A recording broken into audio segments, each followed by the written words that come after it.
Yeah. and Colonel Potter's on the phone with like Radar's mother or grandmother or something, and he says, "Yes, ma'am, technology is wonderful." Okay, we should be back on everything now. I rebooted the world. Okay, reboot Uh, the world. okay, we should be back. So, looking over Let's give this a shot. at Twitch. Aha! Yes, we're on Facebook. All right, Okay. I see us on there. So I'll pull up Twitch again. What is this?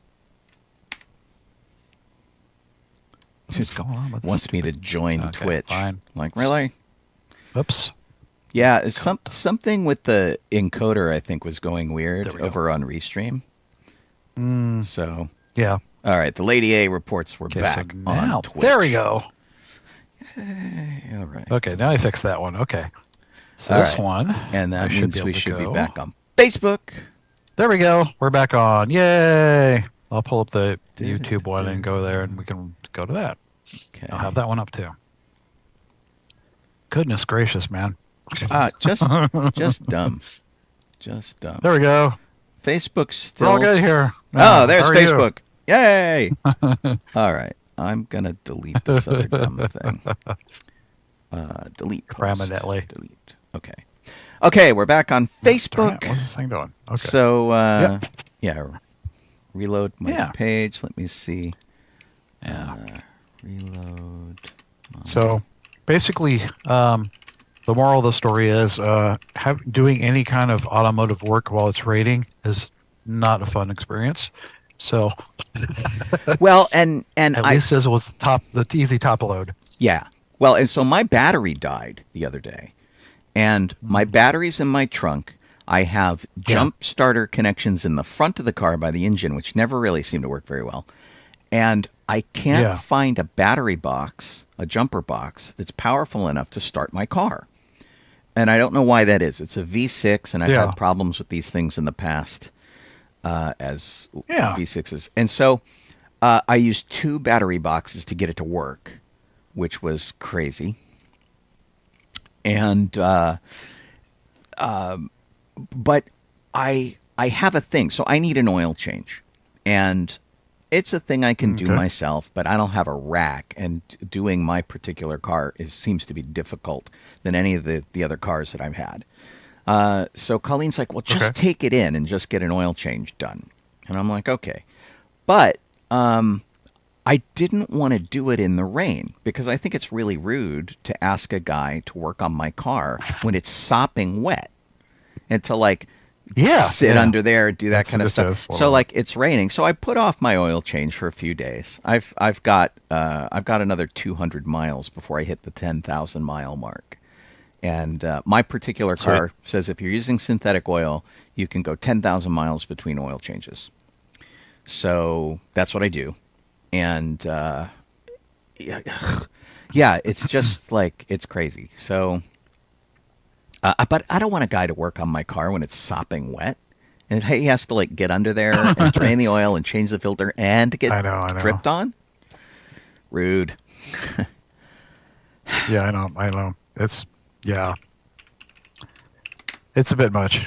So, well, sorry you had these battery problems. At least for me, it was not a big deal to just go ahead and I just had to use like an open end and a socket basically, and just lift it by the go handle as it's called by certain YouTube shows.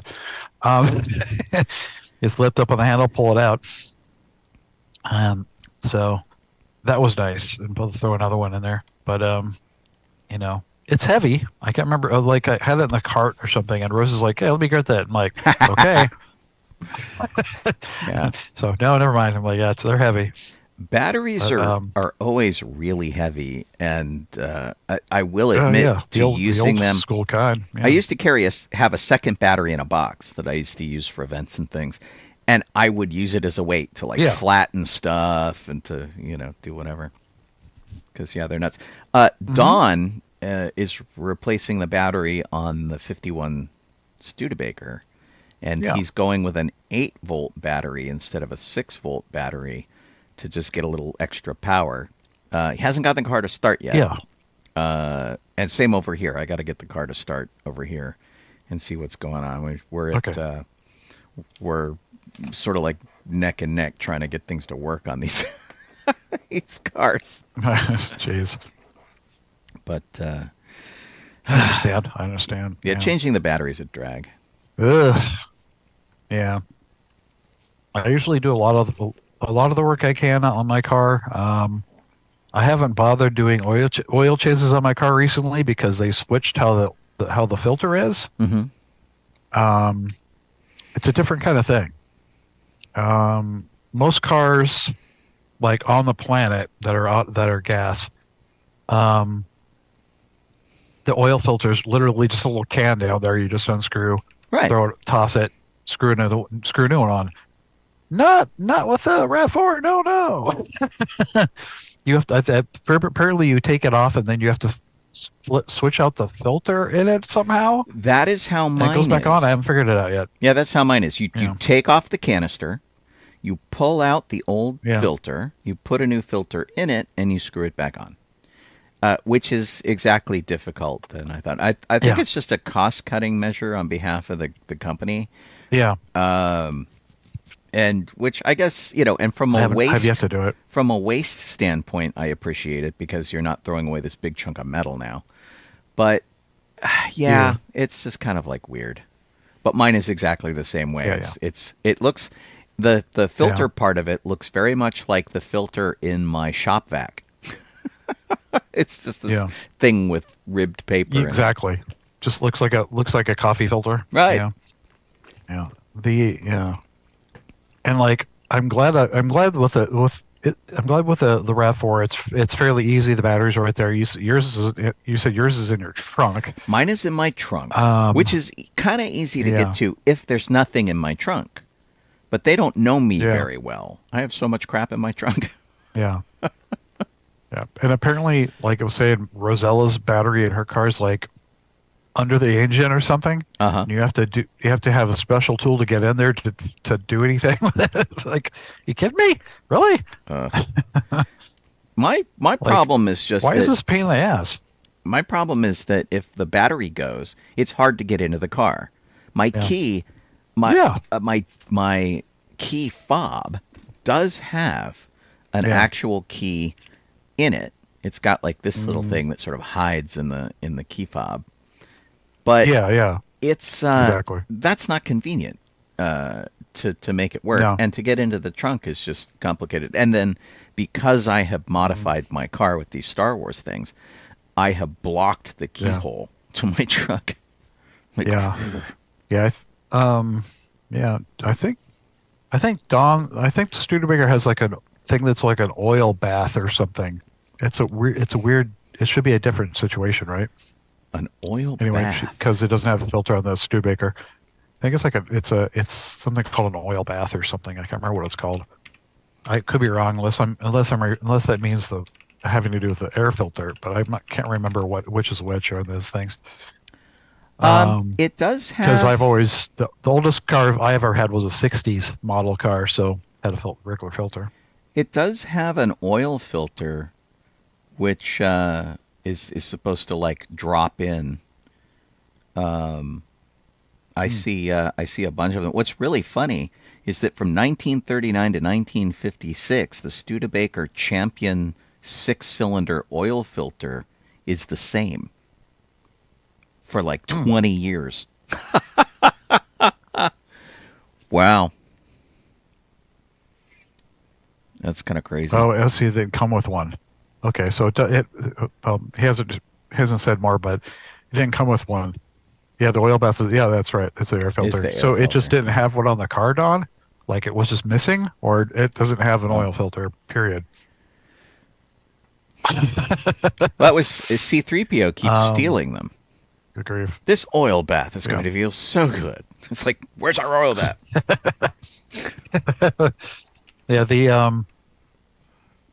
Man. The 300, we had a Chrysler 300, whatever, years ago, which was was Aubria's grandfather's, and somehow we got all of it whatever. Okay. It's a Some point pretty 'cause I was sizable doing errands, car. and the oil filter was an option. That's weird. Um, and the battery for that, you literally have to take off the wheel to get in there. Oh, I've replaced the battery in that, and it was a pain in the ass. It was that's such a royal pain to get the battery in and out of that thing. that's Like, not cool. good grief, why is this so hard? They just But as it stopped is, it's like making the 300s. Wow. Yeah. Well, I'm like, the newer the car, oftentimes the newer the car, the harder it is to work on. But I guess it also depends on the make or the model too. Yeah. Sometimes, because the RAV4 hasn't been too difficult to fiddle with, but there is an awful lot of engine in there. There's like not a whole lot of space. So. Right. That was the problem I had with the 350Z, where if I wanted to change we didn't have spark plugs, I had like coils. And if I had to get in there to change those, I had to take parts of the engine off to get to it. And, doing the oil change on it wasn't ideal. But and I have pretty small hands, and it was tight in there. Yeah. And what was even worse on most cars, the last time I went up to visit my mom, I fixed a problem she was having with her headlights. And she was driving around with her high beams on because her regular beams were out. And I'm like, you can't drive around with your high beams on. Somebody will kill you on the road because you're blinding them. And so she's like, well, true. I talked to our Uncle Sammy, and he didn't want to do it. He said it was really hard. It was really complicated. I opened her hood. I reached in. I took out the light bulb. I went down to AutoZone. Picked up a 2-pack, came back, changed both of the lights. I think I did this in like 15 minutes. And because it was so easy to get at it. But the headlights for the 350Z, I had to turn the wheel, go into the wheel liner for the wheel well, take that out, go into the back there, unscrew a bunch of stuff, take the headlight out, replace the bulb, and then reverse that process. And it took like 2 hours to change the headlights. It was insane. And like, why? Who does this? Who designs a car like this? Yeah. Remember when you could maybe you do. Remember, when I had a '69 Mustang years ago. It's long gone. The headlights were easy. You just go to the store and buy one. You bought an entire headlight. Little round thing. Just go. Yeah, Walk it in there. They were called sealed beam headlights, and it was a glass headlight that you just stuck in. Yeah. Yeah. Oh my gosh. Yep. Real easy. Do you guys see what happens when Colleen is not here on the show? We end up talking about cars. I know. That's what happens. I know. Not that we're like supercar guys. Lady A says Lady A says that their nightmare was changing the voltage regulator instead of an alternator. Oh. And I don't know if if Volvos are difficult to switch out the alternator, or it's just you don't do that and you just switch a part out. But boy, I would just if my something went on in the alternator, I would just yank that sucker out and put a new one in. But also depends on the belt. Could be stuck on a serpentine belt, then you're screwed. But yeah. Yeah, that. Yep. Fun stuff. That can get really complicated. Everyone at home going, what's with the damn gearheads? Everything I see for that Volvo 240 basically says you're just supposed to replace the whole alternator. Yeah. Whoa, two? It couldn't. It was hooked to two serpentines. That's weird. Or just it should have been hooked to one. But if it was two, that's nuts. Well, sometimes there's one for the engine, and then sometimes there's one that handles your climate control and stuff like that. So, that's messy. Messy. Yeah, what a pain. I had a motorcycle. I liked that had a chain, and the chain had to be adjusted all the time because it would stretch and then my next motorcycle, I got a shaft drive motorcycle. And Oh, there you and go. I loved that. I never had to mess with that Yeah. at all, ever. It was like, Yeah. That's the trade. I don't get why they don't just all switch over to that because that chain is freaking dangerous on a motorcycle yeah, yeah. It's too. like, Because if and that thing snaps, oh. But like on a bicycle, it breaks. You're just oh well. But if you're on a motorcycle, you're oh boy. yeah, yeah. It's like, Yeah. why am I slowing down on the Oh my freeway? goodness. Ah! Yeah. It's not a fun. Yeah. I liked when I had the '69 Mustang because the engine compartment opened that sucker up. So much space to move around and do stuff. Oh my god. The '64 Rambler, same thing. All this space, you didn't have to like squeeze it into tight corners and try to get line up a bunch of freaking swivels on your socket set to get into Right. a spot. You can just go. Gosh. It's much easier. Lori was saying over in the chat that she had a 66 Mustang as her first car that was her dad's that Oh, had man. really uncomfortable seats with no lumbar support and long drives were tough. Yeah. Somebody offered me, and there's part of me that regrets not taking yeah. this. And what I regret even more, though, is that I seem to have burned the friendship by turning down a gift, which was really terrible. What the heck? I had a friend Okay. who offered me his 1967 Mustang, single owner. He was the only guy who ever had it, and he really wanted me to Yeah. take it and turn it into a Star Wars car.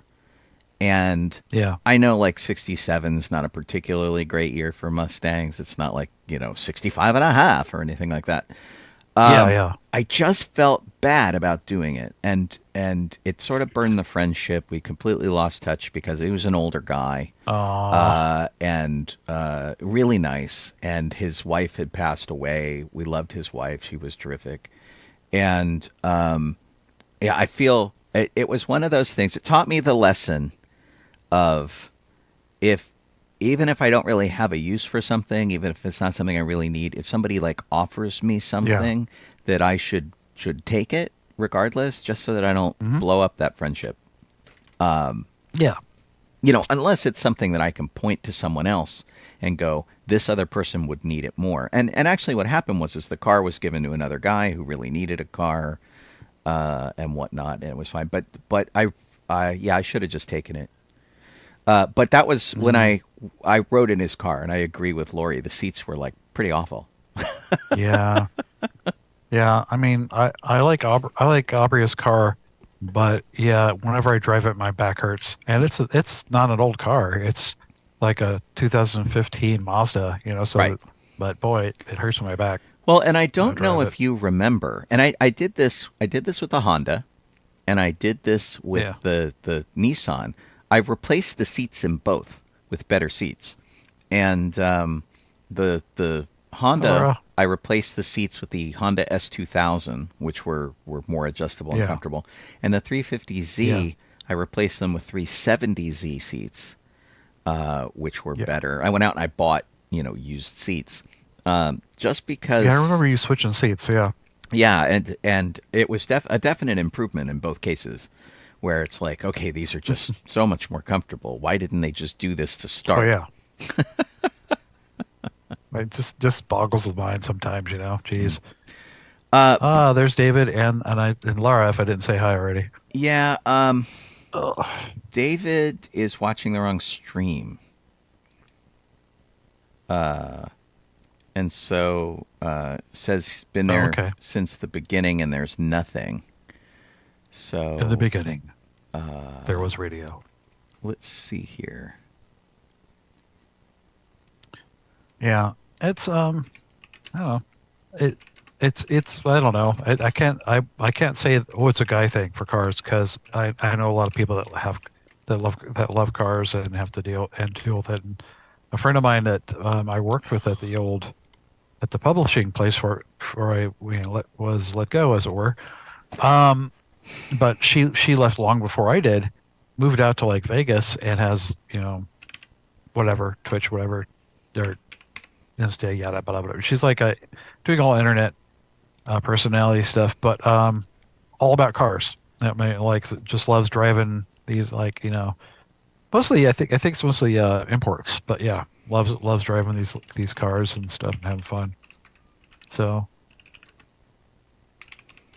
I know a lot of women who really I love it. like cars. They like working on them, racing them, Mhm. some of them, which is really terrific. Yeah, exactly. Yeah, And it's in no way is it like a gendered pastime, yeah, except for guys who exactly. get really uptight that women are treading on their turf. Yeah, There's a goobers. terrible, Yeah. terrible kind of like misogynistic phrase that a lot of women are starting to use now to kind of reclaim it, where a lot of Mm. guys at car shows will refer to women as seat covers, which is really awful. Oh, that's And lovely. I've seen a lot of women using that about hot guys. It's like, yeah, it's a great seat cover, Mm. which is very funny. Wait, Kit's in the car? No.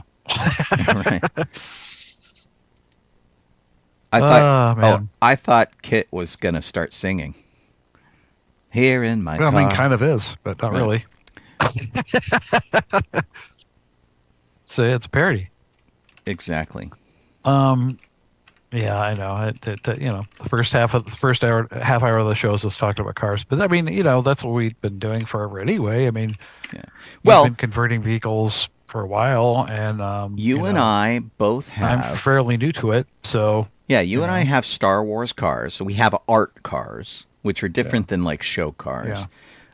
And then we're trying to get this Muppet Car project going, which is a completely different beast because an art car, you take a reliable vehicle and put art on it. yeah, And for the Muppet Car, we're trying to get a car to work before we can put yeah, our art on it. It's hard, it's tough. yeah, And, if we yeah. had money, like I just Oh saw, yeah, I like. oh my God, I saw Jeez. the most beautiful 1951 Studebaker for sale Oh for yeah. Yeah, yes. $12,000. It was a Hmm. museum piece. It was incredible.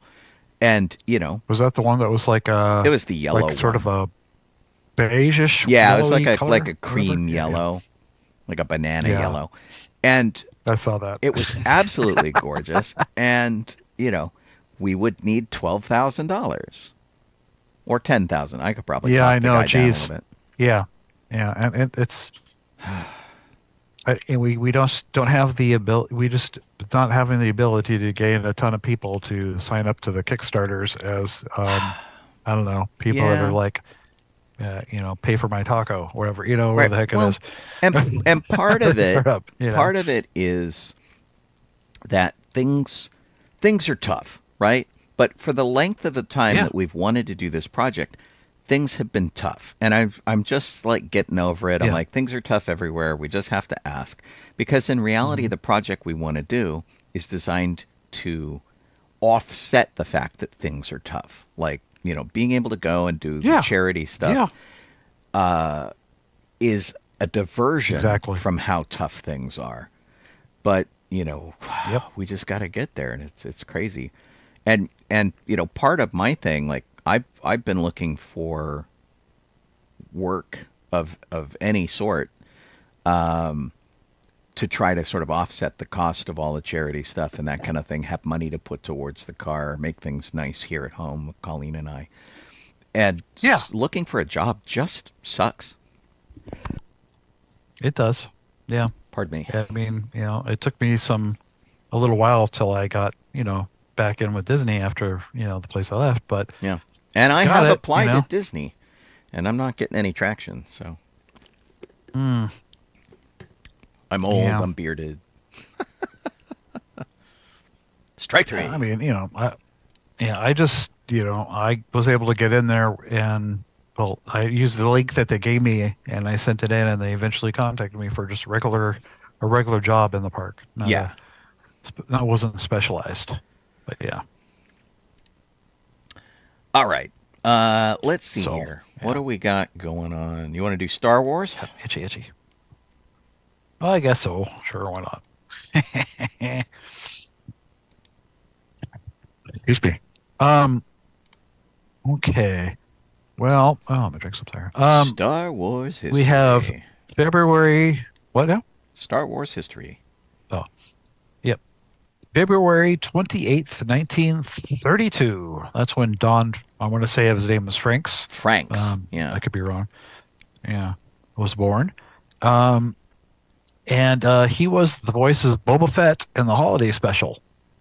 Um, but mostly that's all he ever did was basically voice. I don't know if he ever appeared in person, but he did an awful lot of voice stuff. No, he did. He turned up as an actor and stuff as himself. He's got a lot of voice acting to be sure. Okay. Yeah. But yeah. he was I in see. Yeah, I see that. a whole bunch of things just as a regular screen actor. Although, to be honest, if you asked me to pick him out of a lineup, I could not do it. Yeah, I know. So, I mean, it looks like some of his bigger stuff was like Richard Scarry and the X-Men, but he did a lot of for voices, like regular stuff he did. Oh yeah, completely. So, he was in the movie Harriet. The Bar? Oh my God. He was in the movie Harriet the Spy. He did Goosebumps, a couple episodes of Goosebumps. Yeah. And these are not voice Inspector actors. Gadget. This is him on camera. So. Yeah. So I'm just scrolling down. I'm just seeing all the numerous things he did. Apparently he was on a show called Mr. Rogers, not Mr. Rogers' Neighborhood. And he played Mr. Anybody. And I'm guessing that means what Mr. Rogers is not meaning the British. It's a British thing from 1964 to 67. No. It's the real Mr. 47 Rogers. 47 episodes. It's the real Mr. It is Rogers. It is the real Mr. Rogers? Yeah. So why did they spell it like that? Is it jammed together, Mr. Rogers? Yeah. Yeah, that's how it started. When the Mr. Rogers show started, Masterogers. It was it was all run together like in one word. And then if you look through his credits later, he's also credited with Mr. Rogers' Neighborhood. And I think there we go. That's why. Okay. I think the earlier Mr. Rogers that makes sense. Got its start in Canada, yeah, and then moved to Pennsylvania. Oh, okay. That could be. Yeah. But yeah, it's like he played Mr. Anybody on there for 47 episodes. So how about that? And he was in Finian's Rainbow, The Man cool. from U.N.C.L.E., The Wild Wild West. He has all sorts of credits to his name. It's neat to see, that, because I see, the first thing I see is, voice actor, so I'm like, because there's, tons of cartoons, and I'm like, he must have been in the picture somewhere. Right. But yeah. But wow. If you asked me what he looked like, I could not tell you. Yeah. He was in Captain Power, TV movie. Not the series, I guess. Right. How about that? So that's pretty cool. Yeah. All right, who's next? Anyway, I'll go skip ahead here. Next one we have is the last one we have is February 28th, same day, 1940. And I'm going to mess up the last name, Jim Bakey. I'm going to say Bakey. I'm not sure if that's how it's pronounced. Right. He did inking and penciling stuff for Dark Empire, Empire's End at Dark Horse. Oh, okay. Over at Dark Horse. So it was the second, I think that's the second of the series. They did I think they did more than one. Because it was Dark Empire was the first one, and then I think this is a follow-up or something like that. Or maybe it's a prequel. I don't know. I'll have to look into it. But no, it's definitely, I think it is definitely a sequel of sorts. So, yeah. The finale to the Dark Empire trilogy. So it was part 3 of this trilogy. That's what it says. Okay. Cool. Yeah. And he also worked on a lot of comics, a large number of comic books like the Spectre, but Star Trek comics and stuff, and Jenny and Seer, whatever Skiz is, Judge Dredd, he did a lot of that, but DC Comics and Marvel and such too, I believe too. So he had a pretty good chunk of stuff that he did before this. Neat. Yeah. And that's it for him. Cover that. Close. Okay.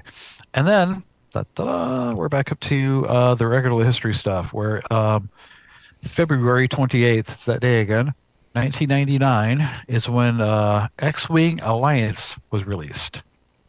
So here's Which I your think blast. was like the third and last one, I think, or Yeah, something like that. it was sort of an update slash expansion for the X-wing versus Tie Fighter series, Yeah. and it was Yeah. pretty funny. Just like LucasArts kept piling stuff on, but I think this was the one that finally let you like fly the Millennium Falcon. It gave you like a career Yeah. mode to do some stuff, and it was it was a really good addition to that. X-wing versus Tie Fighter was a really terrific game series, and I sort Yeah. of miss the old days of LucasArts for things like Oh, that. I know. And in fact, Yeah. it's I miss LucasArts period because, geez. right. Oh, and this was the box that this thing would come in. And like I Yeah. miss games coming in boxes. You just download them now, and they'll do like special edition Yeah. box releases. Like the latest Indiana Jones game comes in a special box. It looks like a globe that needs a secret key. It's like, Yeah. but you're paying like $180 for the game or something to get that box, and you're like, oh, Yeah. it's just like, yeah. Yeah. But I loved these games. They were terrific. In fact, Oh, I'll man. tell you, I was such a nerd for these games that I modified my keyboard. This was before you had like programmable keyboard stuff and the keyboards Okay. Okay. with lights. So like Yeah, tacky keys and stuff. yeah, now the keyboards all have lights and stuff on it, and so Or stupid keys. in my case, in fact, I'll kind of show you if I can. It's like this is my keyboard that has like all the different lighting Yeah. on it. It lights up, everybody. But it's set I for mean, all the. mine does too, but I just don't really need it. I change it per per application that I use. So when I'm in Yeah. mix, it's completely different in mix. It has like limited lights and all the Oh, I buttons see. that I Yeah. use Yeah. for different things and Cool. whatnot are that way. And so before that, when I was playing so much X-Wing versus TIE Fighter, I had labels on all of the keys, Yeah. and I color coded them into groups, and Okay. just to make myself a better player. It was pretty cool, actually, and absolutely loved that series. That's pretty cool. Yeah. I mean, I loved like, you know, a lot of the Lucasfilm games itself. I mean, not even just Star Wars. I mean, my favorite game they made was Grim Fandango, which Right. I thought they did a remaster of, but I'm not sure. I thought they did, but I don't know if it I think they changed did how one it like looks. It made, yeah. 2 years ago. There's But, there was a modder that actually did one recently that came out just a couple of months ago. Okay. It's an HD But yeah, Grim Fandango was upscale amazing. mod, Okay. and which is and so there's a basically it's a patch for the original game, which I still have. Oh, And then Yeah. there is a remastered version on Steam that you can do. Yeah. That came out in 2015. Apparently, it's apparently the remastered version, 10 years old. yeah. Yeah. Jeez. But I love that game so much. It was so fun. Do Yeah. you And remember visually, it's great. Full Throttle? The game Full Throttle. No, that one I don't. You were a But, yeah. biker. This one came out in 1995, and it was for Windows 95. And so you were this Okay. biker that went through an adventure, like getting involved with like the mob and stuff like that. Mark Hamill was the villain in it. He did the voice of the villain, Oh, which was super cool. And it was exactly like Grim Fandango. It was like one of those point and clicky okay. kind of deals, or Yeah. Monkey Island, or whatever. But it was like a story not related to anything, like Grim Fandango was. Like, it wasn't really connected to anything, and that was great. Yeah, LucasArts had a lot of talented Mhm. people writing some great games. Oh yeah. Yeah. So miss all that. Sam and Max and stuff. Yeah. Mm-hmm. Oh gosh, where were we? Okay. Um, March 3rd, 2013. That's when Clone Wars season 5 finale aired, which was not apparently didn't end up being the series finale because they brought it back. But it aired, and that's where Ahsoka walked away from the Jedi Order. Dun, She dun, saw dun. what it was becoming.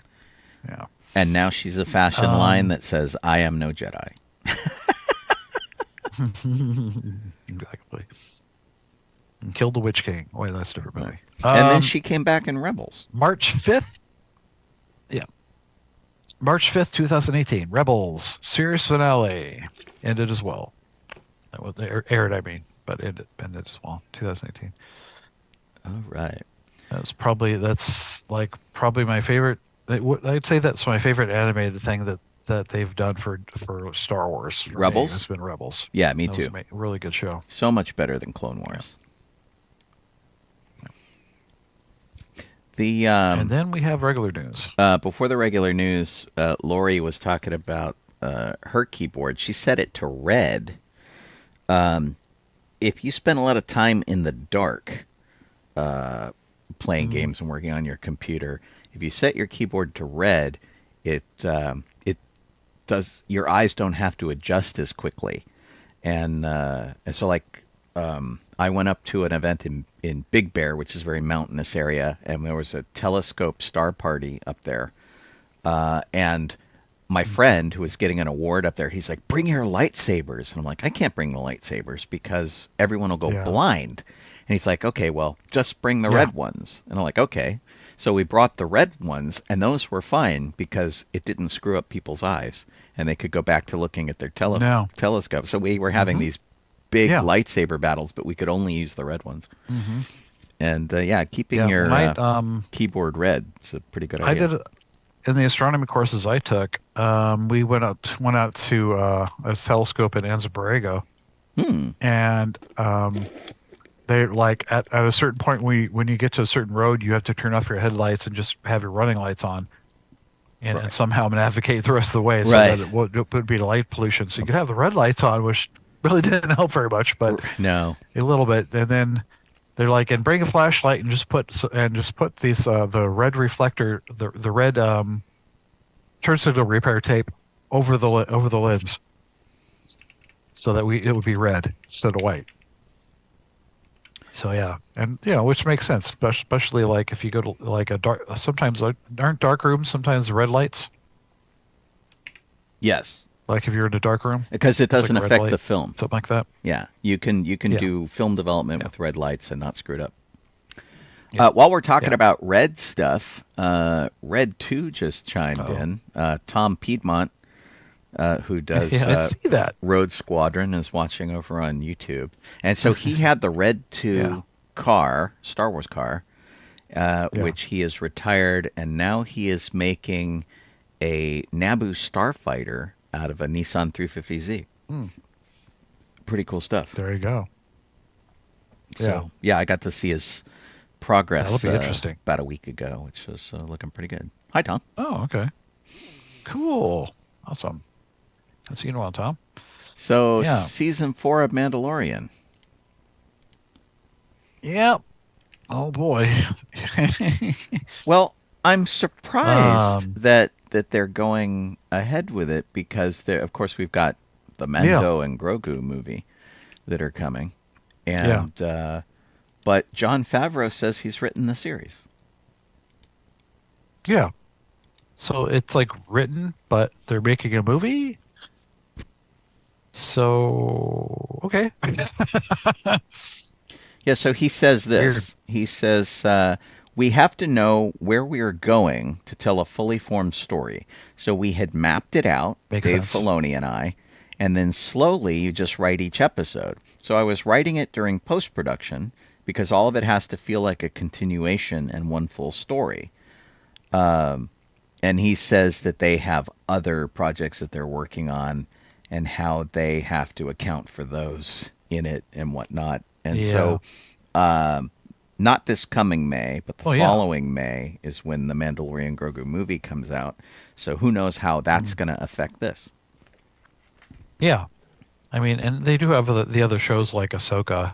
That's another show they have that ties into it and such. So, Well, and I don't know um, what I Favreau's don't know about the other stuff though. position is there beyond just sort of like being the director in residence, because Dave Filoni is like vice president of creativity or something for Star Wars. Yeah, or whatever that means. He got a new title, and I can never ever Yeah, remember what it is. It's it's all the weird titles that kept popping up. Chief Creative Officer and Executive Vice President at Lucasfilm. Yeah, chief cook and bottle washer. Gotcha. Something. Well, I mean, much more than that. Uh, but, Yeah, but yeah, we'll have to see. It's Dave has his own ideas for sure about where Star Wars should go. He did train yeah. George. under George, and of course now he's working directly with Yeah, Kathy Kennedy. And so uh, yeah. let's skip ahead a little bit. I know it's not quite in order over there, but Kathy Kennedy My has been God. under attack since she took the job from Lucas. He Yep. hired her on, he trained Yeah, her, she did. he left, she took over. And so every couple of months, the rumors come out Kathleen Kennedy's retiring. She's not ready to retire yet. She loves Yeah, I know. making movies. And someday she Yeah. will. Someday she'll find somebody that she thinks can take over. Maybe that's going to be Jon Favreau. I don't know. Maybe it'll be somebody else. Whoever Dear. takes over is not going to be Yeah, doing a lot of creative things, though, which is a problem. They'll be doing a lot of administrative stuff, exactly. but they're not going to be doing a lot of Yeah, creative yeah. things. And It's so like you somebody don't really want someone that's doing that to do that. right, and and so somebody came out with another rumor. Kathy Kennedy's retiring at the end of the year. Oh my God, this is Yeah, going to yeah. be awesome because there's a lot of hate out there for Kennedy. And I she know because came they have back. no clue what she does. Right. And she came back and she says, "No, I'm not retiring. I've got plenty of things to do. I love my job. Just, Yeah. will she retire someday? Yes.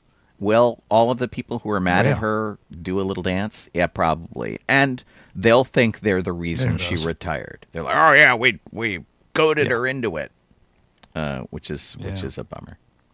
But she's got such an incredible legacy in Yeah. movies that people need to give her credit for that and stop Yeah.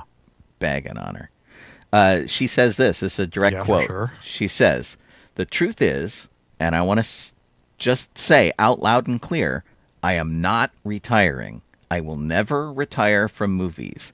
I will die making movies. That is the first thing that's important to say. I am not retiring. What's happening at Lucasfilm is I've been talking for quite some time with Bob and Alan about what eventual succession might look like. We have an amazing bunch of people here. We have every intention of making an announcement months or a year down the road. But Yeah. I'm continuing and I'm producing the Mandalorian movie, the Sean Levy movie, and we'll stay at Lucasfilm. So that's it. Yeah. So I mean, I mean, I hope she's long enough there long enough for Taika to get his made. Because that keeps getting put off. yeah. Well, and a lot of it though depends on what Taika Waititi does too, because he's always busy, and his I know. calendar's always Yeah. changing. But Yeah, Kennedy he's got a pretty did full schedule. it just in case you don't know beyond Star Wars what Kathleen Kennedy did. Jurassic Park, Sixth Yeah. Sense, the Indiana Jones Yep. movies, E.T., War of the Worlds, Schindler's List, Back to the Future. I think she did Gremlins, uh, all Yeah. sorts of stuff. Just about anything that Spielberg did, she did.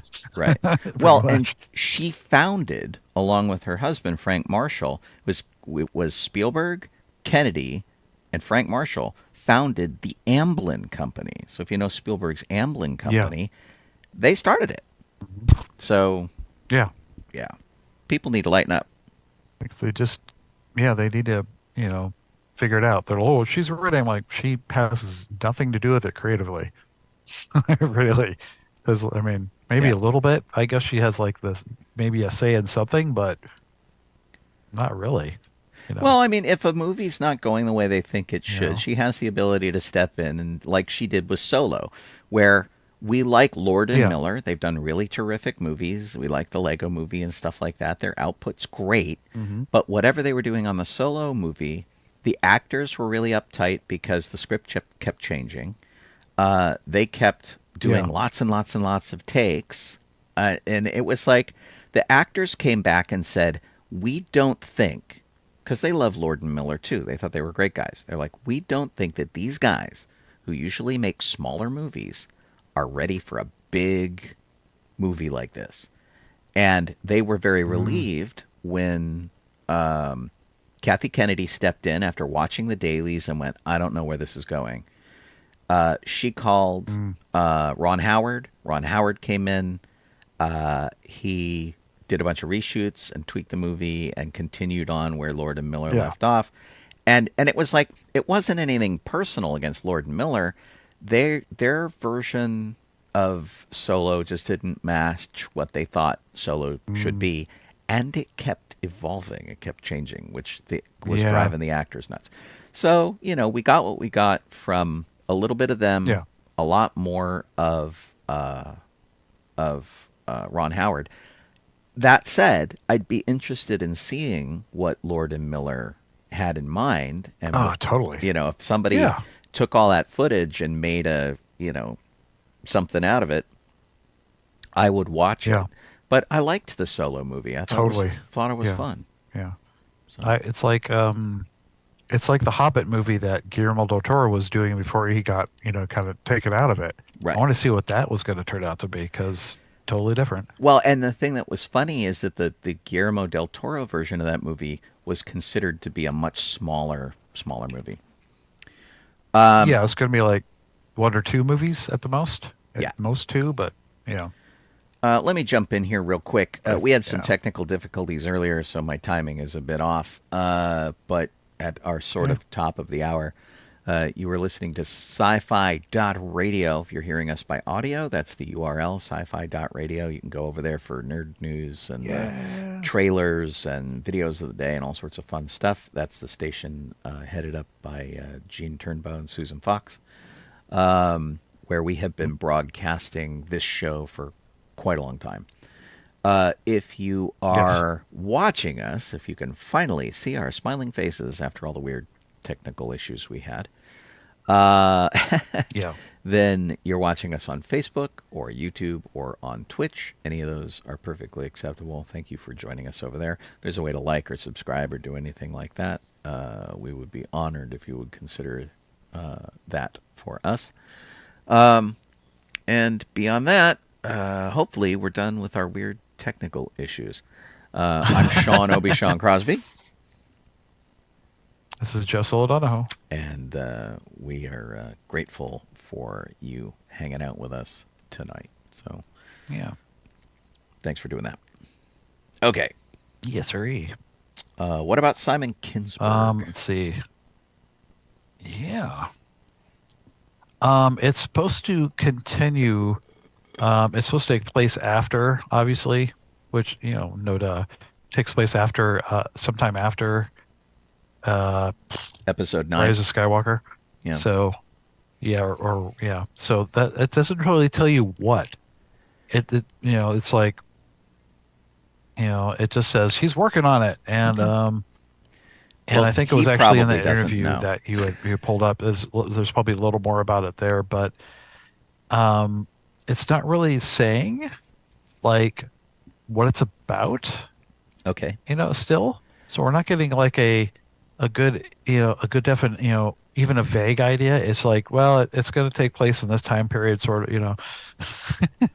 Well, I It mean, was like 10 through. It's like it could be 10 through 12. yeah. Or something. Well, But I mean, don't there know will if be that's- 10. Come on. They will be 10 through 12 if he's continuing on from that. And it's, Yeah. I don't think they're going to jump too far into the future. And is this the thing that they keep talking about with Daisy Ridley and doing more films with her? Is it the same project? Yeah. Honestly, we just I don't would have think enough so. info. Yeah. it would make sense because they're like, well, they're like people saying like, well, how could you call it Star Wars because Luke died? I'm like, well, I hate to break it to y'all, but spoiler, she called herself Rey Skywalker at the end of the last movie. Right. So, you know, they could keep going it, and she can just keep saying it or whatever. It's still the Skywalker saga. Well, and he was But a yeah, consultant on the new movies. Um, he worked on Rebels, didn't he? And Clone Wars. yeah, yeah. And so, I mean, he's Mhm. got some experience with Star Wars, and we'll Yeah, have to see how that goes. I mean, if he's yeah. been working on the X-Men and whatnot, Hmm. and Yeah, so I mean, he knows how to deal with like big cast kind of stuff. I think yeah. it'll be fine. We'll see Oh how yeah, totally. I it mean, shakes out. he he he he was the writer and producer and exec producer, like you said, on Rebels. So, and then like my favorite animated series by them. So, I mean, good grief. Right. I imagine he'll do fine. So, but I don't know. Is he? It doesn't say what though he's doing on them, does it? I don't know. I don't think anybody knows. And Oh, wait, like, wait. Oh, here it is. Um, yeah, he's write and direct a trilogy. Okay, that's where it says it at the right. very beginning, very top. So Yeah, he's and supposed to write and direct the films. yeah, but nobody knows what the content is. Even Kennedy says No. he's writing on the script. We'll see something probably around June. And so basically, it's just an article saying he's working on it, and Yeah. Yeah. and that'll be fine. I'm sure it'll be okay. And Yeah. as we mentioned a little earlier, uh, you know, James Mangold has a project, Taika Waititi has a project, Donald Glover Hmm. has a project.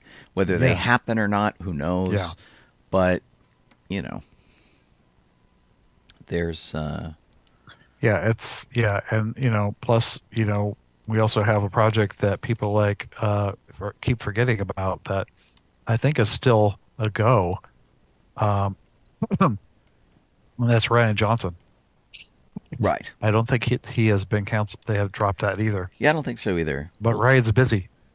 Yes, yeah, just a bit. Ryan Johnson's been rather busy, so he can't go and do Star Wars till he's not busy Oh, anymore. he'll come back He has eventually. a space of time. It'll be good. Yeah, Who is Osgood exactly. Perkins? Oh, he did the monkey. Ah! Yeah, some new. It's based on a Stephen King book. Or yeah, Right. It's about movie's a one of Stephen King those book. mechanical cymbals clapping monkeys. And Yeah, he apparently has a project that's about the collected dreams and nightmares of Darth Vader told as short stories. yeah, This is yeah. just him throwing I it mean, out there. okay. It's a thing he wants to make. Nobody has approved it. Yeah, Uh, I yeah, think it's just him putting it out into the universe to see if it ever happens. So yeah, don't get upset yeah. about it. It's I remember. What was this thing? I was watching something, and they've done it more than they've. I think they've done something more than once with that. But like, there was like a really horrible movie. It was like Merlin's Shop of Wonders or something, like some god awful hmm 90s I think movie, and it's been on Mystery Science Theater or Rift Tracks or something, and it was just awful. But one of the sequences, it was literally like a um you know uh not trilogy, whatever I can't remember the word right now, but had all the little different little anthology show. stories, just like this Vader idea. Yeah. And one of them was an evil monkey toy that when it clapped its little bells together, something terrible happened. Right. And I'm like, was that, did Stephen King write his book after that? And wait, what? So Haven't we seen this before? I'm looking at this series. There is nobody in it that we recognize except for Ernest Borgnine. Mm. It's got Merlin's In Shop what of series? Mystical Wonders. Oh, yeah. It was like then they made a film out of it. Yeah, So they it was they like a took series. I two guess of they the did a stories series, and but they made a jammed them film. together to make a movie out of it. So Yeah, it was bad, bad, and bad, bad, bad. and yes, in season 10, MST3K took it on. Yeah. It says, "Remember to believe in magic, or I'll kill you." Yes. Yeah. That's Yeah. really funny. Truly, truly bad movie. And that, of course, that goes, that's part and parcel for MST. So, Right. So, Season yeah. of the Force is coming to Disneyland. Yeah. I mean, I'm sure it's going to start like in April or something. I don't know. It You'd think it'd be starts at May, the but end of March, as I recall, oh wow, and even farther back. Oh gosh. I'm not gonna talk too Oh much. yeah, yeah, 28th. I'm not gonna talk too much about the food and stuff, of which there's a lot.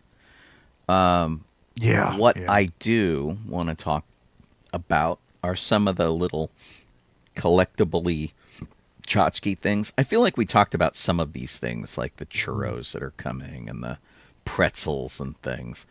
There's Yeah. Grogu cookies and that kind of stuff. Pretty sure.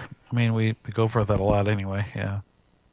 What they are Yeah. doing with their novelties, there's a Darth Vader. I'm sorry, not a Darth Vader, a Death Star popcorn bucket, which Of looks course. pretty cool. Trying to enlarge it, I can't do it, but I got a picture of it up Oh here, well. which is kind of neat. It looks like it lights up, and the lights replicate all the little lights on the outside of the Death Star. It looks like it's got a laser Yeah. dome feature, which is cool. And then there's a coaxium sipper that they're gonna do, and the Yeah. coaxium sipper. It doesn't really say much Looks like a about it, needle. but it looks like a sort of a two-part drink container. It's like got the drink Yeah. container that sits in a sleeve. Um, so Looks like one of those like a quick little, syringe thing or something. right, The that's drink. just a straw sticking out of it. I'm pretty sure. Um, Yeah. yeah, it's kind of weird. And Too then there's much. a couple of stainless steel tumblers that have pictures of Jedi on them. It's like a Yeah. commuter Of cup course. kind of a deal. And then Oga's Cantina is going to have a Mythosaur mug That's pretty cool. that looks Yeah, looks that's pretty cool. pretty wicked. And then there's a couple of smoothies that Yeah. are going to have lightsaber swizzle sticks in them. So there's a light up Skywalker saber and there's a light I up know. Vader saber in the drink. They are Yeah. both non-alcoholic drinks at the Galactic Grill. Gotcha. And then there's I don't know, is this a popcorn bucket, I guess, and it's coming in April. It's going to take a little while to get here. That looks like a tauntaun. I'm not entirely sure how Really? popcorn figures into it, but it looks Yeah, pretty how? cool. Let me see if I can get a slightly larger picture of this. Here we go. This is better. So this is the. Yeah, Sokka's. Yeah. It looks like just a So weird. tauntaun toy. Of course, Yeah. if they were really on the ball with this, you would have to reach into the stomach to get your popcorn. Yeah. And then this other one that's over here that you can see on the left. This one is a revamp of one we've already had before, which is Yeah. like the I spitter mean, sipper or something. it's only like going to be a little warm in the tauntaun, so that. Right. that's okay. Just a little lukewarm. Yeah. Let me see if I can get a better picture of this coaxium thing. Since these seem to be much know. bigger pictures. This is the Death Star. Yeah. And I do like the lights on it. It's pretty neat. I might consider getting this Yeah. one. Don't tell Colleen. Um, Uh-oh. and then the coaxium thing looks like a pretty cool prop. It's kind of neat. So we'll have to see what it looks like in person and whether it's cool or whether it's dippy or not. Because sometimes these things are just sort of dopey. Yeah. I understand, David. Oh, there's a Jawa sipper coming May 4th. Yeah. I saw that. That's cool. Yeah, I like that. it looks like its little eyes light It up, looks neat. and it's got a restraining bolt in its hand. Very cute. I have a soft spot for Jawas. Yeah. That was my first Star Wars costume. Yeah. And then cute. there is a clone helmet bucket, very similar to the Stormtrooper bucket dear. they had before. It looks like it's painted up in 501st colors from Yeah. Vader's squad. And Looks like it's been like it's also damaged by battle. damaged. Yeah, the lenses are cracked and things Yeah. like that. So, like the Stormtrooper bucket they released before that was damaged. Yeah. This is the same thing. That's cool. It's and looking at that, I feel like that kind of thing is something that they have to do from a licensing standpoint to not conflict with the other licensees who are doing helmets and stuff. Yeah, yeah. And we've seen this cup before, which is a cup with like a silly straw Oh, yeah, built yeah. into it. I Yeah. remember this at like Ronto Roasters. And then Oga's Cantina has had this before, which is the Yeah. wooden carved Loth Cat sort of tiki mug looking thing, which Yay. duplicates a carved Loth Cat that is over in the marketplace across from the Yeah. creature stall that is the wood carvers, the Yeah. Wookiee wood carvers shop. And so this is like a ceramic cup made after that, and that is at Oga's Yeah. Cantina exclusively. So we get like literally you get the chilled cloned brains or the chilled enlisted brains. So Those anyway, popcorn. interesting stuff if you collect such things. And so I tend to be really choosy about those things. Too much stuff, man. I know. I let a lot of Like, those things just slide very frequently. Yeah. I have like the kids get me stuff a lot. Kids get me stuff a lot, and there's like I'm like, where am I going to put all this? And I buy things. I'm like, I have to like look at it, going, where am I going to put this? Because there's literally we have like almost nothing in line of space here. It's like worse than where we used to live in space. Budala makes a good point. Says, I watched my daughter being born C-section, and I'm not reaching into a tauntaun. I think that's legitimate. For sure. That's pretty funny. Let's see. We've got Disneyland's 70th celebration coming up. That's going to be a pretty big deal. That's going to be nuts. Yeah. The problem is Disney's gotten celebration happy. Everything has got to be a celebration. And the reason that this is a problem for me is we're just coming off like the 100th anniversary of the company. Before that, we had like the 65th anniversary. There's always a celebration that's happening. They just had one in Florida, and this one's starting May 16th. So like right after the season of the Force, they're doing this, and it's gonna run for like what, 2 years? Probably. Yeah. I don't know. So they can. It won't be that bad. I'm 75. sure. Yeah. They have a new theme song that they're excited about. World of Color Happiness is coming to DCA, so they're getting a new World of Color show. Paint the Night comes Yeah. back to Disneyland. A lot of people really liked that. Yeah, it was apparently really popular. Yeah. Yeah. I I don't think I remember ever saw it, to be I honest, remember but they yeah. had some interactive paintbrushes and stuff that did color interactivity and stuff with it. It was very cool. Yeah. I know a lot of people would be Yeah. excited about that. Um, Yeah. Wondrous Journeys is coming to Disney. It's a new fireworks spectacular. Yeah, fireworks and projections and music, yeah. The Pixar Pals Celebration is coming back. I remember seeing that before. That's at Hmm? DCA. So lots of celebration stuff. They New also they have like a Luca display. Weird. a Luca display. Oh yeah, that's part. Yeah, That's a float. right there. Yeah, it's Luca. Yeah, Yeah. that's a float. I didn't That's part expect of the them to have Pixar Luca. I Pals mean, thing. because it's not as people don't really, know much about that thing. It went directly to Disney Plus. Yeah, I mean it was still popular enough. It just wasn't a theatrical release. Yeah. Decorations Yeah. for the castle, new costumes for the characters. Of Should be course. interesting. The Celebrate Happy Cavalcade, which seems to involve Weird. Duffy the Disney Bear,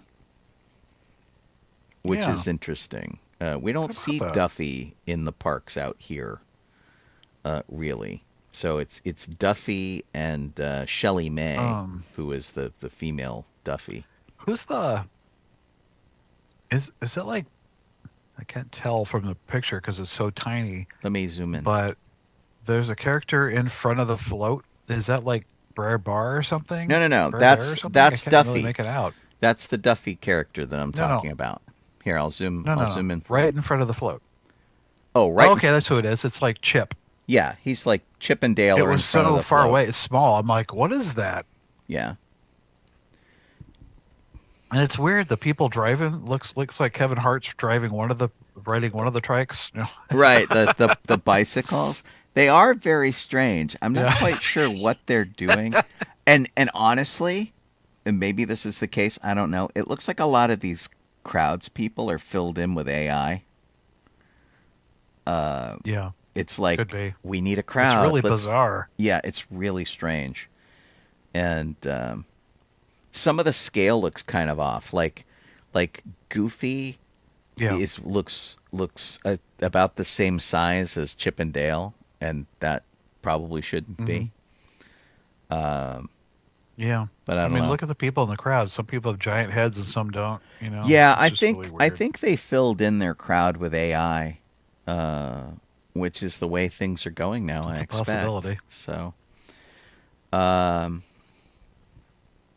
yeah, lots of decorations here.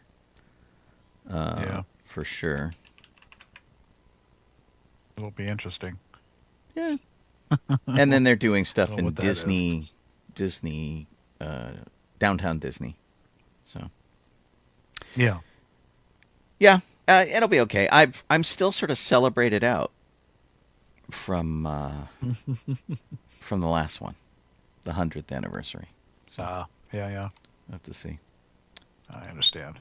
Jaws, however, that's looking fun. Yay! And we don't go to Universal Studios very often. That's not a thing No, that we not do. really. So, Yeah. so tell us about what It's, Jaws has going on. Well, well, golly, look at that. Okay. So, I'll have another website I'll put in into our Facebook Messenger so you Okay. can see it. But okay, so Universal is doing a 50th anniversary with pretty much, I don't know what all they're doing. It's just, I know there's some merchandise, Mm-hmm. which is let's see here, you've got a sipper, a bucket hat, a baseball cap, which is not featured that I've seen in the pictures, a crossbody bag, a cooler bag, and more. I don't know what more means, but I guess the sipper looks pretty funny. Little Jaws and the the scuba tank, but Yeah, it does. I don't know what the baseball cap looks like, but also there's like the more might be the t-shirts. I don't know. They're very 70s artwork, or like art style, whatever, with all the very interesting. It doesn't. Let me see when it doesn't say. Let me see. Um, I think yeah. I'm guessing in June, but it's not really saying exactly when this is going to hit, at least in this article that I've seen. But because the actual um, anniversary is in June.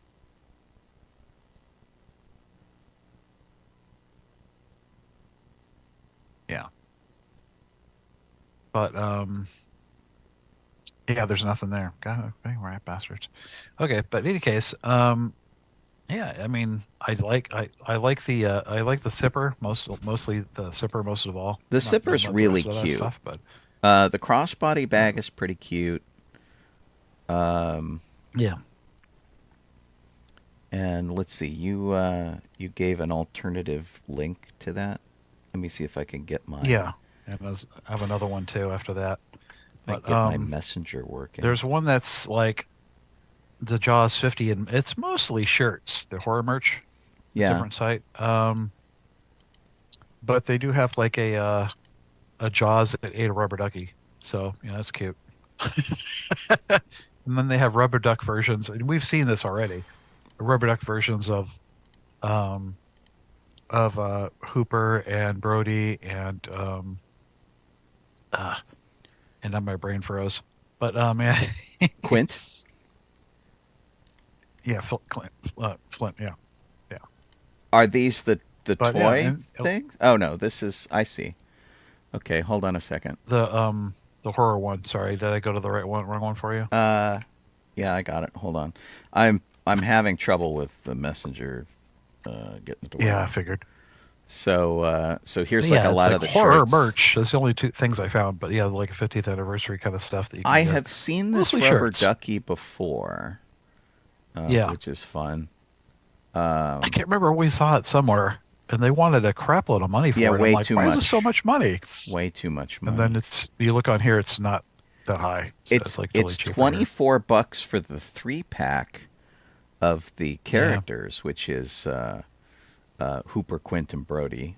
Which I mean yeah. $24 for that I think is good. Oh, I yeah. love that like And of course they're sold out. right of course. I love that Brody has the chum bucket. It's like Quint I know. has a beer, Hooper Hmm. has his coffee, and Brody has the Yeah, chum bucket. And it's like, yeah. wow, that's creepy. Let's see what Yeah. else. Let me back up here for a second. The last one I found is the only thing I found, and there might be more somewhere, but it's the Fisher Price of all companies. They have Little People collectors, Really? and I don't know if you get Jaws, maybe, but you do get you do get Brody and Hooper. Um, Well, I'll tell you why I'm kind of excited by too this funny. because uh, It's cute. I'm a mile and a half from the Mattel store, Okay. and so these will be right down the street from me. I'm pretty certain that these will be really easy to get. And I Yeah. love these little. I And used to know, work on the Fisher yeah, Price Little People software. I absolutely adore these, yeah, and this is really cute. yeah, And look, they didn't give Brody the chum bucket. They gave him a yeah. walkie-talkie. Because he's in his police outfit. Right, You know. which is very cool. Yeah. Um, So you want this is so what the like on the box beach. looks I like. can see if it's like they have a Jaws that looks cartoony, but I don't think you get the Jaws. No, it's That part of would the be cool if you did. packaging. It's on the outside of the box. So when you get the box, Yeah. it looks like he's being eaten. I have a I have a Oh, directory of these characters on my Facebook page. Every time I see them, I take pictures. And I Yeah. think that the packaging is just floating over top of the actual figures. So you get like Yeah. a Oh, yeah, that would make cardboard sense. orca is cardboard, and on the plastic is the overlay of the shark. So it looks like Yeah. he's eating them. And some of the other Yeah. little people stuff they have right And now: The Office, Gremlins, Breaking Bad, Nightmare Before Christmas, Supernatural, Seinfeld, Star Trek, and E.T. I mean, obviously, a lot of yeah. these are not aimed at kids, which is pretty fun. Yeah, exactly. That's pretty great. Yeah. Um, And you mentioned NECA and stuff, so there's NECA stuff yeah, too, while we're right? talking about Jaws stuff, of course, with the 50th anniversary, Jeff and I are on a big old Jaws kick. We're putting together costumes, and I have to tell you that there is a absolutely terrible lack of Brody merchandise because, for whatever reason, the the estate of Roy Scheider has completely Yeah, given people the middle finger. So I guess so. Jeez. when I was a kid back in the 70s and Jaws was young and I was young, Mm. the Ideal Toy Company came out with the Jaws game. And it was this very cartoony plastic shark that you would open the mouth, you Yeah, would fill it with ocean junk, and you would use a yeah, hook to pull things out of it, like the yeah, operation game. And you would take turns with the person next to you. And as you yeah. did that, I think I had that game. you think because I did too. Yeah. I loved that game. It was amazing. Jaw would jump. Yeah, and when you were the last guy to take it out, it would snap on the hook, and whoever got snapped on lost it. I was gonna buy one for us when we dress up as Jaws and put it in Hooper's bag, and it was just recently released by another toy company, and now I can't find it. It was like on the shelves at Target, Ah, and now that I want one, they can't do it. So here comes this game, and heck. the shark looks disturbingly realistic. That's Mm, what you're seeing right now on the screen. They have a whole bunch of stuff that's coming, and so yeah, we might have to get this version depending. I kind of really liked yeah. the dopey cartoon version, which was really fun. But I love Mm, it's got like, here's a yeah. camera, here's a tire, here's a boot. And it's almost exactly like the original game. It's just everything's very realistic, which is weird. Yeah. Oh my goodness. Anyway, so it snaps on your hook and you This lose. is New World. Um, Um,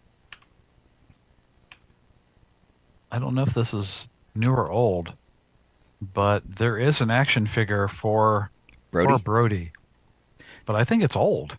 it But might be. It might be Funko made it. oh, really? Because I have a Yeah. very small Hooper figure. So these are the new I'll show you action if I figures can if that I can pull up a darn website for it. yeah, these are the new action figures that are coming. I have an action figure for Hooper where he's wearing like actual clothes. I think he's in the other room. Yeah. He's wearing like fabric clothing. Okay. This is sculpted clothing on him, and so these are Yeah. like 6-inch action figures. And they have Yeah, let me Hooper see and if they I have can. Quint, and they don't have Brody because they're dummies. Oh, it's a reaction. Yeah, So there's a reaction figure, but I don't know if it's old or new. it's To be honest, I old. just looked it up, No, it's so old. it's probably old. And the reaction figure, of which I have that one around here too, if I can find it, but I don't see it on my Yeah. shelf because my shelf is a mess. The reaction figure are action figures that are designed like the old Star Wars figures from the 70s. They have Yeah. 5 points of articulation and really basic sculpting. So, Yeah. not like this, which is like very. These are like really Yeah, accurate. totally. I looking. know. I mean, what the heck? Look, well, I mean, Flint looks great, but geez, Clint. But God, Quint. Yeah, he looks great. But where Quint. is? God, getting my name all messed up today. I don't know why. But why? Why did they bail Yeah, on Brody? there's no Brody. It just sucks. Oh wow. So, is this like? Okay, let me see if I can find out if this is actually a. What is this? No, this is old. Someone made sort of a cartoony version of Quint Yes. from NECA, but I think it's old. That's Looks like he's surfing, but he's just on a piece of wood. Looks funny. Yeah, it's like he's standing on part of the boat. And he's got the thing in his hand, but it looks like he looks like he's surfing from the picture. Yeah, like he's it's hysterical. Yeah, these are going to be pretty expensive. They're probably going to be $35 to $40, I think, because they come with like extra heads, extra hands, lots of accessories. And actually what's really interesting is that I'm seeing the accessories they were originally going to include with Brody thrown in with the other action figures. Like the yeah, of course. Like the oxygen tank was originally supposed to come with Brody. Yeah. Yeah, it's really a bummer. It's interesting that they come with extra arms, so you can like take off their jackets and stuff. Yeah. Oh my God. Okay, I'm gonna send this just to you individually, not for the show. But it is hysterical looking, dude. Okay, You have to see this. I'll check it out. It looks like Surf and Quint. I saw. There's a bunch of pictures of the action figure and Jaws, which is pretty much just his head, Jaws, the shark's head. But yeah, it is hysterical. It's like, that's really funny. Yeah. Yeah, that But I can't find much like new, like there's not a lot that's new coming out action figure or toy wise. No, it's just those three things. It's like because Funko, although I would love Funko to re-release their Funko figures because they came and went so fast, and it's like $80 for Hooper. Yeah, it's really a bummer. Yeah, geez, I know, it's ridiculous. I don't. McFarlane Toys had the boat, but that was a long time ago. So. Right, and it was like a diorama. It was like the shark attacking the boat kind of diorama. Yeah, it's like it was all just decrepit looking, and whatnot. Yeah. There's a lot of this stuff. Just isn't available, and unless they bring it back. And they had the shark eating the boat from Pop Figures, but I don't know. I don't think that's new. I think that's old. That is a couple years old. Funko basically released the three main characters and 3 or 4 different versions of the shark. Yeah. Yeah. So it just boggles the mind, It's like, come on, guys. Yeah. Why isn't there just stuff that's specifically, for this? That whatever. Yeah, I don't know either. It's a bummer for sure. Yeah. But in any case, what that is. Little People. Oh, that's the one we already looked at. Yeah, we looked at the Little People. Yeah. But yeah. Before before I forget about this, there was a SpaceX launch today, and it didn't exactly go as planned. It features what they call a rapid unscheduled disassembly, which basically means it blew up. Yeah. And kaboom! It was oh man. They launched it from Boca Chica, Texas, and they were all very upset. Or not upset, but they were ready to do this thing where they grabbed the booster as it came back down to land. They were going to catch it on their gantry the way they've been doing with the Falcon 9 stuff. Didn't work out that way. This is a picture of the explosion. And actually, one of the things that was a big problem is, of course, this thing travels very quickly as it's going. So it blew up over Florida, and they had to shut down a lot of the flights coming in and out of it. Okay. I don't see extra pictures Yeah. here. So it made it up to 90 miles, and there wasn't any payload on it that was significant. They had mock satellites that they were going to deploy. Yeah. And basically it was going to go up to altitude and then come back down. And they're like, hey, it blew up, but we learned something. Which, I hope so. Yeah, geez. But anyway, it definitely kind of a bummer. And they made some changes from the last time they blew one up. And apparently they weren't sufficient enough because they blew this one up too. I think it's pretty fascinating that their business model is, if it blows up, we'll just learn stuff from it. It's a really fascinating kind of it's the only thing you can do when you have lots and lots of money to burn, which, like NASA has a very restricted budget and things like that.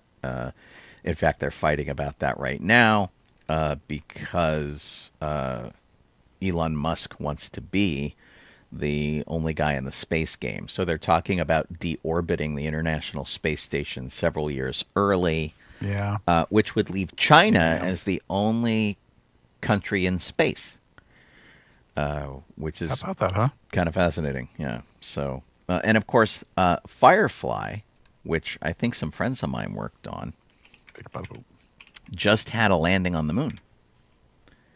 And that... Oh, okay. Yeah, I heard something about that. Yeah, so that was 4 days ago. The Blue Ghost lander... apparently was just very successful with touching down on the moon. Unmanned, of course, and Firefly Aerospace is also based out of Texas. They are only the second private sector company to ever complete that kind of a feat. And so, yeah, there have been all sorts of lunar landers that have not been successful trying to get to the moon. But everything went really great. So, yeah, so not too bad. I'm trying to see if there's any, really cool pictures. We just have a picture of the shadow on the moon. Yeah. There, let me... pop that. This is the shadow of the lander on the moon. And so each of its feet had a sensor, and so when it was down and secure and all 4 feet touched, they got an alert that says, I'm safe, which was pretty great. So, and that's what it looks like when it's not on the moon. That's kind of neat. So, lots of private enterprise going into space, but for now, they're all working on or working with NASA, and SpaceX seems to be the only one that's they subcontract to NASA, but they're not working with NASA so much as their own thing. If you want to know where you can look on the moon to see where it landed, it's this dark spot in the upper right. They landed in a little crater over there. So interesting. I mean, I'm all for going to space. Nice. I don't know, and you may feel differently about this. I don't know if we need to go to Mars, because for me, the going to Mars stuff seems so much like we need to get to Mars and colonize it so that when we blow up our planet, we have a place to go. And I mean, doesn't that kind of seem what it's like to you? It just seems to be this thing that's like, oh yeah, let's go there so that when we trash Earth, we have a new place to trash. Maybe I'm too cynical. It blows me away, and it's like if they're like, we're going to go to Mars to terraform it. I'm like, wait. And this is what Neil deGrasse Tyson brought up. He's like, if we have the ability to terraform Mars into a livable planet, then why don't we do that to Earth first? Right. Right. You Exactly. know, and fix all the problems here. There are We have so the many ability to do that. Why are we going places. to? There's a lot of places on Earth that we don't have the ability to live on. Yeah, exactly. Mm. Like, brother, you people. Yeah, I don't know. Um, We'll have oh, to see. and I wanted to tell you something. Yes. I'll show you something. They have, because we like games. I'm gonna throw it in the in our fun or in our other one. Boop. There you go. Jaws pinball. Oh, I know. Oh my gosh, it looks so The Stern great. pinball. Yes. Um, $7,000 for the sucker, but Jaws pinball machine. oh no, it's $7,000 for the base unit. The more you add to it, Yeah. the more it goes up. But I have to tell you, here, let me get to the page here for our video people. Here you go. So this is the Jaws pinball machine. Having played the pinball machine based on Labyrinth that recently came out, Yeah. they have one over at Henson Studios. And so every time I work at Henson Studios, we have a pinball tournament in their lunchroom where they have this amazing Labyrinth thing. And it's so cool. Nice. It's so good that this could be a lot of fun. Yeah. There's no bigger picture of this here. They also have, by the way, Oh my God. Dungeons and Dragons, Metallica, and X-Men pinball machines. But I'm looking for some of the things that I have seen that are like the add-on things that you can get for this. And because we live in a world where you can 3D print stuff, they are 3D printing add-ons for it. So you can get a model of Chrissy and the buoy that she's near. Chrissy's the first victim. Oh, okay. Of Yeah. and I have to point this out because it's still bumming me out here. Who's missing from this picture? Yeah, I know. Where's frickin' Brody? Why is the family not making bank on this? Come on. I know. It's crazy to me. It just blows you away, doesn't it? Yeah. But there's freaking shark head. Jesus. There's a 3D cool. shark here. It's just so cool. And it looks like it eats the ball. I mean, how cool is that? It also looks like it flips over into a boat. Did you notice that? So the shark head. Oh, I see. The boat raises up and the shark is underneath it. That's awesome. Yeah, these guys, of course, Stern Pinball is no slouch. They've been making pinball machines for probably nearly 100 years now. But it looks super cool. Yeah. But again, they've given the finger to Brody. Yeah. I see, like, I don't know what these are supposed to be. Have you heard NECA made? They're called Dunnies, Dunny, and they made one for the 50th. But it's weird. It's like a blank, that they create, and they put whatever they put into the blank, and it's like it almost looks like a cartoon bunny in the shape. Yeah. So that's why it says Dunny. Yeah. So they have one for Jaws. Do they? And I don't understand it, but yeah, they do have one for Jaws. I'll give you an ad because I don't know where else to go. Some of these don't make a lot of sense. Yeah. So I think Dunnies first. It is just weird. I think they first started out as a blank that you could paint. It was just a vinyl thing, and now they're sort of doing their own version of these things. And the Jaws one looks like it's full of water with a shark in the bottom of it. Yeah, it's really odd.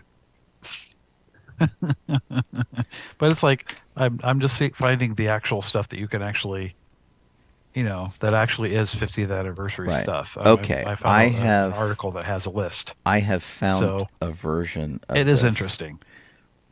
Oh, here I found some more. Yeah, some more stuff. Have you seen the Pop Insider site? Let me throw that up real No. quick. Of Oh, course, we must be it's getting got close to the top some of the hour. dumb slideshow, which is not really what I want to do. But it Yeah. has it's Yeah. got a Jaws pool. Oh, the pool float, one, yeah. the pinball machine that we just talked about. Yeah. Yeah. There is a Lego set where the shark is that is eating the cool. boat, which is really great. Which does come with Brody, by the way. Yeah. Yeah. Which is I terrific. like that it has the orca looks really cool. It I like looks the so orca good, in doesn't this. it? Ugh, it's so tempting. Yeah. This is these are the figures from NECA. Now That's Rose. NECA has a really weird line of figures where they're in old crummy Ben Cooper costumes from the 70s and the 80s. Oh, yeah, yeah. And so this figure on the right is a doll in the costume that was Yeah. like the old Jaws costume from the 70s. Yeah. Which basically had a terrible plastic mask, like a half-shell Yeah. plastic mask, and a vinyl costume with a picture of the shark and the name on it. Because Yeah. who did Two you little want? eyes in the mouth. for Who the did guy you want to wearing the be mask. for Halloween? You wanted to be the shark, of course. Yeah. So But I love what he's carrying for the costume. the chum bucket. for the candy. Yeah, Yes. yeah. These guys obviously have a good sense of humor. We're gonna have to get you a chum bucket. Let's see. It's just a big it's just like a big white paint bucket. Yeah, yeah. It's I I mean, you can go down to Home Depot and just grab one. There's luggage, backpacks. What else have we got? Lots of T-shirts. Yeah. Where's the? I thought there was a picture. I Did you thought find the dunny? of the dunny here. Oh, little golden books, sunglasses, Yeah. wine. Here's the dunny. That's so awesome. I found Wine the just dunny. makes sense. Uh, There it is. so that's from Yeah. Kid. Underneath it looks better. That's from Kid Robot. And what you're I looking, love because underneath it looks cool. it's the Like, top shot. You're looking down on it, so you Yeah. can see Chrissy, Yeah. who is swimming, and you'll notice Yeah. Chrissy has a bikini, whereas she was naked in the movie. Yes. So what they're really doing Yeah, is yeah. they're trying They- to replicate the poster, I guess, which I don't think had her naked. No, I don't think so. That's pretty I can't funny. What remember else? what the poster had. To be honest, I thought it was like her just out of the water kind of shot, but I thought it was her swimming. Nautica has a Jaws Anyway. collection of fabric, I guess. Really know what's happening Okay. there. It just says Jaws, and it looks like images from the movie in the lines. Yeah. That's all the luggage. But yeah, there you go. I mean, That's pretty now funny. that we've spent a good chunk of the movie about what's coming out for Jaws, man. Right. Well, I mean, I'm excited by this. Yeah. I think it's cool. Yeah. Yep. Let me take Yeah. a quick But look. yeah, I definitely did carry on a bucket. I do. Yeah. Well, I mean, Hooper has a has a duffel bag, and you need something to carry stuff into, I think, and so you can do Yeah, that. get the chum bucket. Let's see. I'll We just talked put like a red cloth over it right, inside. right. Well, and blood spatter all around the edge. Right. It should just be Yes, covered yeah, with totally. blood spatter. I think we talked about everything. Jon Favreau's season 4 of Mando. We talked about Kathy Kennedy not retiring. Probably. Starship exploding. and Disneyland Season Yeah. of the Force, which is coming up at the end of this month. I Yeah. think we covered all the stuff that we. Was that all the preview stuff? That was all the preview stuff, yeah, that we promised we would Oh, okay. do. And we are. Oh, lounge. Kit said there was some Loungefly bags too, so that's cool. Oh, for Jaws. I think so. I don't know for the 50, but Jaws. It may have just been. Yeah. It's well, you can get them right now. They're weirdly cheerful. Oh, yeah. Allow me to show you a picture here. Mm. It's very cheerful. The shark is eating the Loungefly logo, which is very funny. There's a smaller, like sort of crossbody bag, Yeah. which has the same sort of shark eating stuff, and then there's a what was this other one? This is like a sling bag. I don't think Loungefly makes there this. You go. But that's kind of interesting. Looks like he has eyebrows. It does. I think they put a bar across the picture to keep you from copying the picture or something. Could be. There's a lot of. Another I don't think this is actually Jaws. Oh, is it like a zipper? That's a zipper. Oh, it is a zipper. You're right. I don't think that's. I it's think a clip that's up at the top and a zipper behind it. Yeah, weird. Neato. Anyway, lots of stuff. Oh, here, this one's good. I like this one. This one's from last year, apparently, for Loungefly. And this one, this one looks like the movie poster. That one's fun. I dig that one. Yeah, yeah. And I like that the straps on the bag sort of, kind of look like a life jacket kind of color, and that's pretty fun. Anyway, lots of Jaws stuff coming. Stuff that is too expensive, I'm sure, for us to really dig into. But we'll figure it out. Yeah. What do you got going on this weekend? That's true. Nothing right now. I think I'm working on Sunday, but Friday and Saturday I don't currently have any shifts, but I probably should pick them up if I can. But yeah, nothing. I have a Disneyland reservation for Sunday. I don't know if I'm going to make it or not. I think Colleen and I were actually going to go together. Colleen has the flu, which is why she's not on the show tonight. So we'll have to see. Yeah. There are a bunch of things going on that I think we are also going to bail out of. What party? Wait a minute, Rose. It is, however, party. Boba-Kit's birthday. So happy birthday, Kit. Happy birthday. Have the opportunity to say that live. Wahahaha. It's